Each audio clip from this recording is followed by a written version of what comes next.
नगराध्यक्ष पदासाठी टोटल 6 उमेदवार होते। त्याच्यामध्ये सतीश शिवाजी येदाते जे राष्ट्रीय समाज पक्षाचे होते त्यांना 592 मतदान या ठिकाणी झालेलं आहे। नामदेव शंकर चव्हाण यांना अपक्ष उमेदवार होते, त्यांना 226 मतदान या ठिकाणी झालेलं आहे। आणि इथं जर का खरी लढत बघितली तर भारतीय जनता पार्टी आणि आमदार जयंत पाटील यांचा गट म्हणजे राष्ट्रवादी अशी तुल्यबळ लढत या ठिकाणी झालेली आपल्याला बघायला मिळते। तर त्याच्यामध्ये जे भारतीय जनता पार्टीचे उमेदवार होते विश्वनाथ रामचंद्र डांगे बापू, तर यांना 19,343 मतदान झालेलं आहे। पंजाबराव पवार आहेत ते अपक्ष उमेदवार होते, त्यांना 293 मतदान पडलेलं आहे।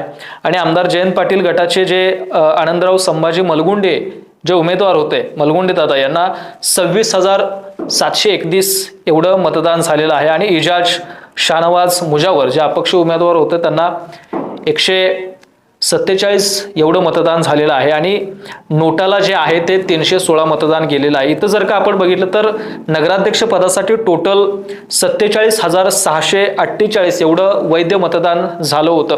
एकंदरीतच काय तर भारतीय जनता पार्टी आणि आमदार जयंत पाटील यांची राष्ट्रवादी इथं तुल्यबळ लढत होती। आणि या लढतीमध्ये आमदार जयंत पाटील यांनी बाजी मारलेले आपल्याला बघायला मिळतं। त्यांचा जो उमेदवार होता आनंदराव संभाजी मलगुंडे हे जवळपास 7,388 मतानं विजयी झालेले आहेत। 7,388 मतदानाचं लीड त्यांनी या ठिकाणी घेतलेलं आपल्याला बघायला मिळतंय।